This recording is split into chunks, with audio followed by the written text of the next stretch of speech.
ये कहानी है 2014 में आई फिल्म की जिसका नाम है जेलबेट। ऐना नाम की लड़की अपने कमरे में कोई अंग्रेजी बाजा बजा रही थी। तभी उसका सौतेला बाप आ जाता है और ऐना को ही बाजा समझ के बजाने की कोशिश करता है। ऐना को उसके बजाने का तरीका पसंद नहीं आता और वो उसे खुद से दूर कर देती है, लेकिन उसका सौतेला बाप दुनिया से ही दूर हो जाता है। इस भले काम के लिए ऐना को 4 साल के लिए बाल सुधार घर में भेजा जाता है। वहाँ का वार्डन एक बुढ़ा है जिसका नाम फ्रैंक है और वो लड़कियों की बहुत इज्जत करता है। शायद पुलिस उसे उसके कमरे में पहुंचाती है। उसे वहाँ उसकी रूममेट जेनी मिलती है जो उसे सोते हुए देखकर काफ़ी खुश होती है।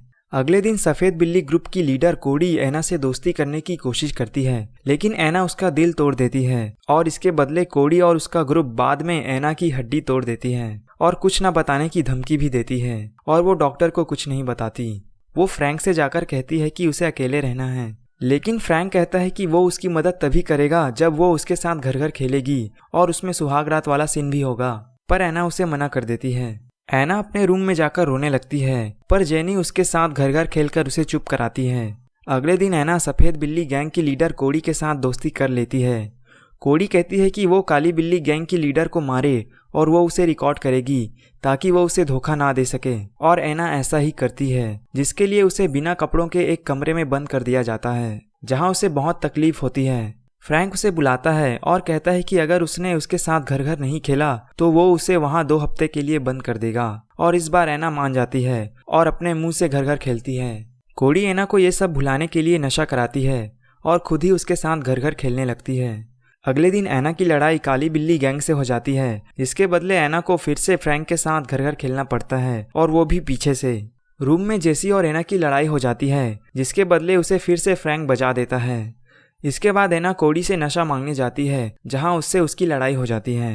अब वो नशे के लिए दूसरी लड़कियों से ड्रग्स लेने लगती है और कोडी उसे रोकती है, लेकिन वो उसके ऊपर थूक देती है और कोडी उसे अपने गैंग से निकाल देती है। ऐना के गैंग से निकलते ही काली बिल्ली गैंग उसे बाथरूम में कूट देती है और वो डॉक्टर से इलाज कराती है। अब उसको ड्रग्स की लत लग चुकी है और वो बदला लेने के लिए काली बिल्ली गैंग के साथ लड़ जाती है और फिर से उसे अंधेरे कमरे में बंद कर देते हैं। फ्रैंक आता है और घर घर खेलने को कहता है। बाहर निकलने की चाहत में ऐना मान जाती है और वहाँ से वापस आने के बाद जेनी उसके साथ घर घर खेलती है।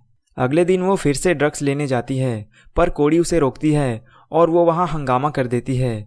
फ्रैंक ऐना को अंधेरे कमरे में काफ़ी दिनों के लिए बंद कर देता है। बाहर निकलने के लिए वो खुद की नस काट देती है। इसके बाद कुछ दिन हॉस्पिटल में भी रहती है। ऐना फ्रैंक के पास जाती है और कहती है कि वो जब चाहे घर घर खेल सकता है, पर वो ऐना को कोई तकलीफ ना दे। ऐना सफ़ेद बिल्ली गैंग का टैटू मिटा देती है और खुद ही जेनी के साथ घर घर खेलने लगती है। फ्रैंक ऐना के लिए अंग्रेजी बाजा लाता है और उसे टैलेंट शो में बजाने को कहता है। सफ़ेद बिल्ली गैंग ऐना को कूट देती है क्योंकि उसने उनका टैटू मिटा दिया था। ऐना डॉक्टर को बताती है कि उसे फ्रैंक के साथ घर घर खेलना पसंद नहीं है और वो डॉक्टर से मदद मांगती है, लेकिन फ्रैंक डॉक्टर का ही ऑपरेशन करवा देता है। ऐना टैलेंट शो में अंग्रेजी बाजा बजाती है और टैलेंट शो के बाद फ्रैंक ऐना को बजाता है और कहता है कि उसने उसके लिए पैरल मीटिंग रखवाई है। पैरल मीटिंग का मतलब होता है कि अगर कोई कैदी अच्छे से बर्ताव करे तो उसको छोड़ दिया जाता है। ऐना जेनी को ये बात बताती है। जेनी कहती है कि फ्रैंक भरोसे के काबिल नहीं है। ऐना फ्रैंक को पकड़वाने के लिए कोडी से मदद मांगती है और वो उसे फ़ोन दे देती है। फ्रैंक ऐना को बुलाता है और कहता है कि वो आज धीरे धीरे खेलेंगे। ऐना अपने फ़ोन में सारा खेल रिकॉर्ड कर लेती है। पैरोल मीटिंग का दिन आता है। पैरोल मीटिंग में फ्रैंक अपनी बात से मुकर जाता है, जिसके बाद ऐना ऑफिसर्स को फ्रैंक के साथ घर घर खेलने वाली वीडियो दिखाती है। ऑफिसर वीडियो देखकर फ्रैंक से कहते हैं कि क्या बात है, काफ़ी मज़े किए हैं, चल अब जेल में मज़े करना, और वो फ्रैंक को अरेस्ट कर लेते हैं। ऐना को पैरोल पर छोड़ दिया जाता है और अब ऐना काफ़ी फेमस अंग्रेजी बाजा बजाने वाली बन चुकी है। इस कहानी से हमें ये सीख मिलती है कि हमें रोज़ ब्रश करना चाहिए।